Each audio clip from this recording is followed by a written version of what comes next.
are some forces of nature. The environment may change as well. There might be changes in weather. Suddenly a door is closed, or the light goes out, and so forth. So these things they can actually take into account. There are various techniques that allow you or us to do so.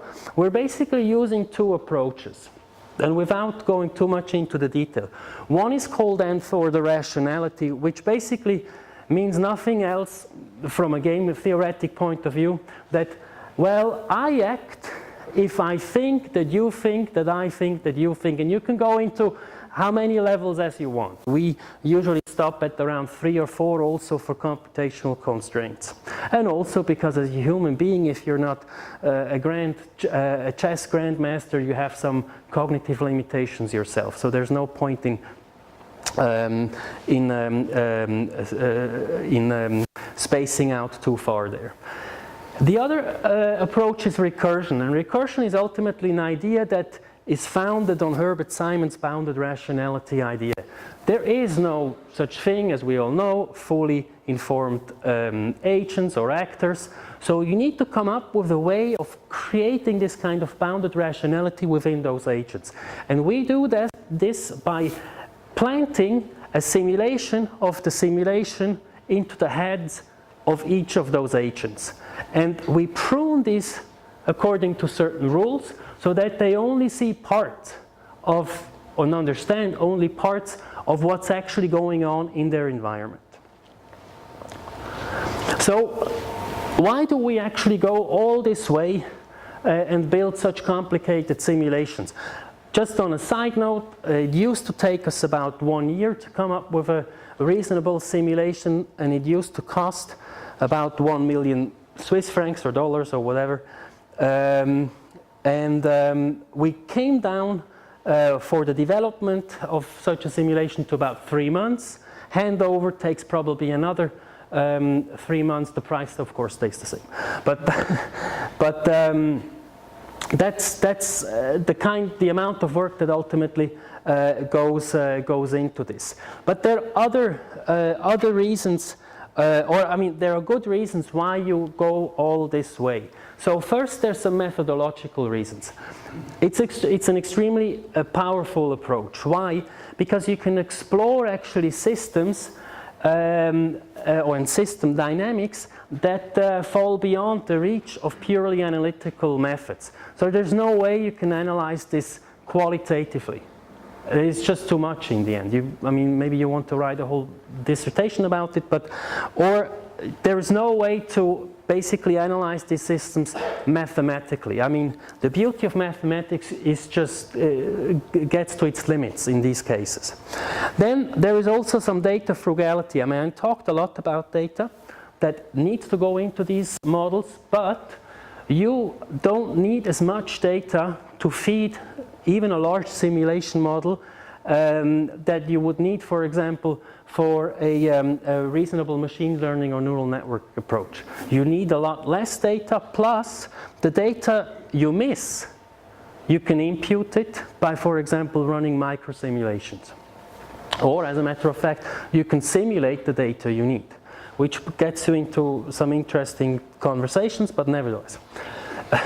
And then it's also a very useful approach because ultimately some of the machine learning assumptions simply break when you approach the kind of data topologies that we're dealing with. Heterogeneous data, network data, scaling effects, and so forth.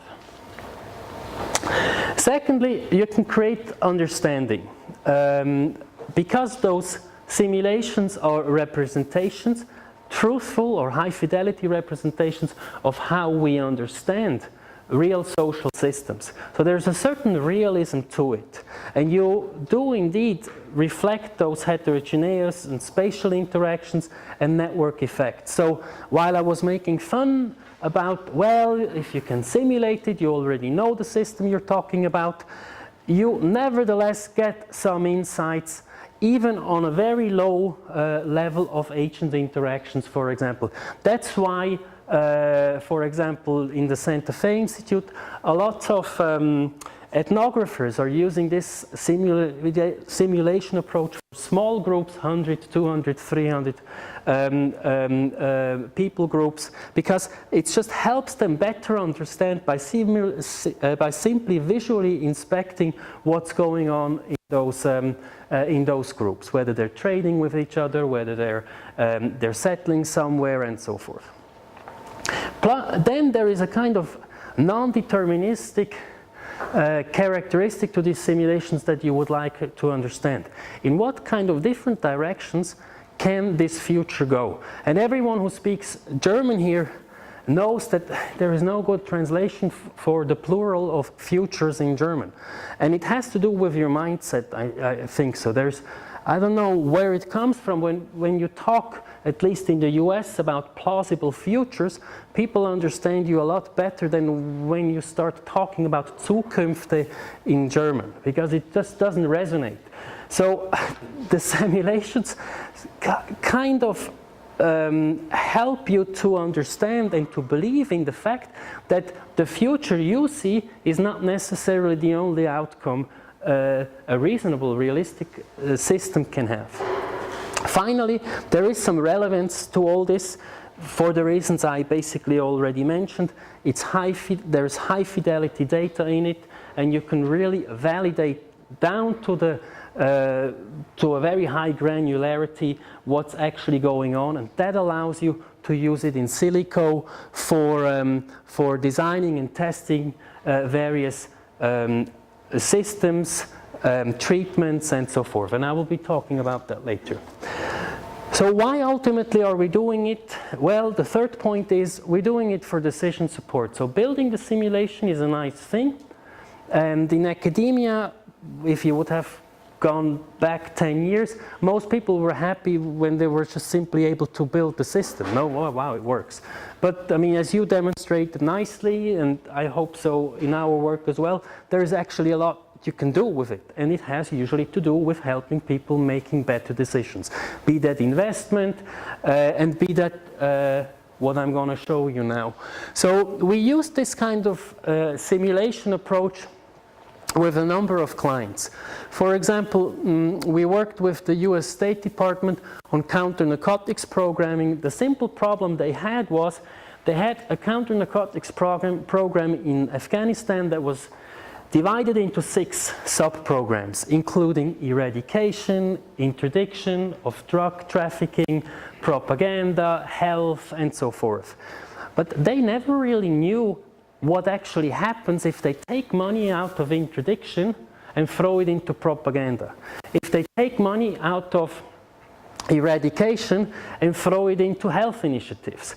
Because it's a complex system that interacts in difficult to predict ways, and therefore policy making on this level was basically just sticking up their fingers and hoping for the best. So we came up with a simulation system that allowed them to better understand what happens when they allocate funds differently to different programs. Now, one thing you see here is that we started to build our dashboards that were tied to those simulations. None of those people, whether the decision makers nor the analysts, were actually interested in how those simulations look like and how they really run. But nevertheless, they needed to have some interface. And the interface for us was a good way of basically communicating very complicated outcomes of this model or of these simulations in a comprehensible way. I can't really tell you what they're exactly doing now with this model, because at some point with these kind of projects there is a veil of ignorance that basically separates you from